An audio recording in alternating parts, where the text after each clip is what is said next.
एक गांव में उमा नाम की लड़की अपने माँ और पिताजी के साथ रहती थी। उमा एक भोली और संस्कारी लड़की है। वह हमेशा दूसरों की मदद करती है। संजू नाम का लड़का उसके मन की सुंदरता से प्रभावित होकर उससे शादी कर लेता है। जब उमा अपने ससुराल पहुंचती है तो उसकी सास उससे कहती है, उमा बेटी, तुम्हारा इस घर में स्वागत है। अरे माँ जी, ये तो खाली हाथ ही आ गई। यह तो अपने मायके से फूटी कौड़ी तक नहीं लाई। नहीं दीदी, ऐसी बात नहीं है।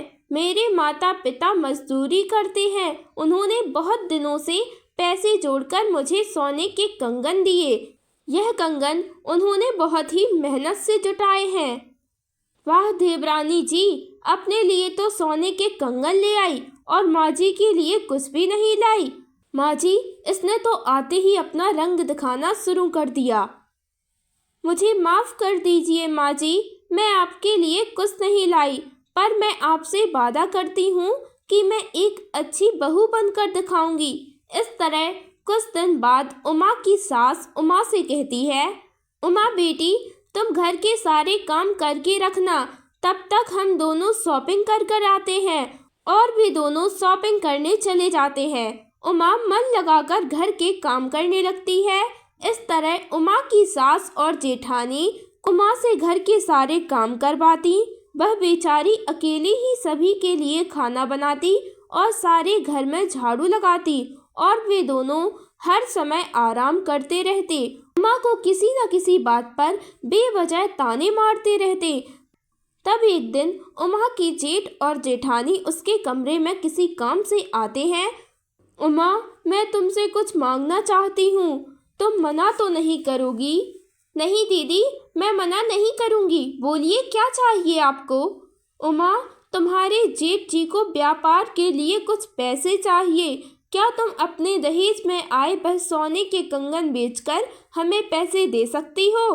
दीदी, पर वह कंगन तो मेरे पिताजी ने एक एक पाई जोड़कर खरीदे थे। मैं इन्हें नहीं बेच सकती।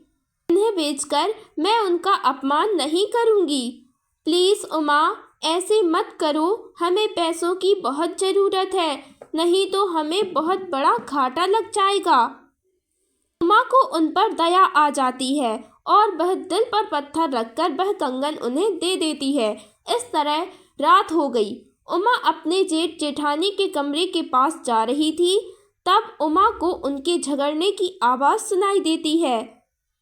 तुमने सही नहीं किया, तुमने उन पैसों से जुआ खेल लिया। उसके जेठ जेठानी ने उसका फ़ायदा उठाया और ऐसे ही कुछ दिन बीत गए। एक दिन उमा बहुत बीमार हो गई। डॉक्टर आए और उन्होंने कहा, आपको डेंगू हो गया है। कमजोरी के कारण उसका बिस्तर से उठना भी मुश्किल हो गया। उमा की सास और जेठानी को उमा की कोई भी परवाह नहीं थी। उन्हें परवाह थी तो बस इस बात की कि अब काम कौन करेगा। मुझे तो लगता है यह घर के काम से बचने के लिए बहाने बना रही है। सही कहा बहू तुमने। चलो उमा, बिस्तर से उठकर घर के सारे काम करो। माँ जी, मैं सचमुच बहुत बीमार हूँ, मैं घर के काम नहीं कर पाऊँगी। अगर काम नहीं कर सकती तो तू इस घर में भी नहीं रह सकती। तब उसकी सास और जेठानी उमा को घर से धक्के मारकर बाहर निकाल देती हैं। यह देखा, अरे यह देखा, जालिम सास और जेठानी बेचारी उमा को धक्के मारकर घर से बाहर निकाल दिया। उसने एक दिन काम नहीं किया तो इन्होंने उसे बाहर निकाल दिया। तब बेचारी उमा दुखी होकर एक पार्क में लेट जाती है।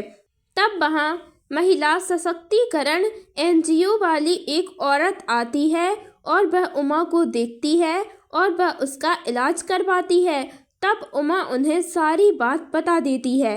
यह सुनकर उसकी आंखें नम पड़ जाती हैं। आप हमारे NGO में काम कर सकती हैं, हम महिलाओं की भलाई के लिए काम करते हैं। उमा NGO में पूरी मेहनत से काम करने लगती है। दूसरी ओर उमा के ससुराल में हड़कंप मच जाता है। ना तो उसके घर में खाना समय पर बनता ना ही सफाई होती। उमा की सास और जेठानी हर समय आपस में झगड़ते रहते। कुछ दिनों बाद वे दोनों उमा के पास जाते हैं। बहू, हमें अपनी गलती का एहसास हो गया है, प्लीज़ तुम घर वापस आ जाओ। तुम्हारे बिना हमारा घर नर्क बन गया है। आपने मुझे बीमारी हालत में घर से बाहर निकाल दिया था ना। मैं तो आप लोगों पर दया करके घर के सारे काम कर देती थी, पर आप लोगों ने मेरी अच्छाई का फ़ायदा उठाया। अब मैं यहीं एनजीओ में रहूंगी और सभी ज़रूरतमंद महिलाओं की मदद करूंगी। तब वे दोनों शर्मिंदा होकर वहां से चले जाते हैं और उमा गांव की भलाई के लिए अपना जीवन समर्पित कर देती है।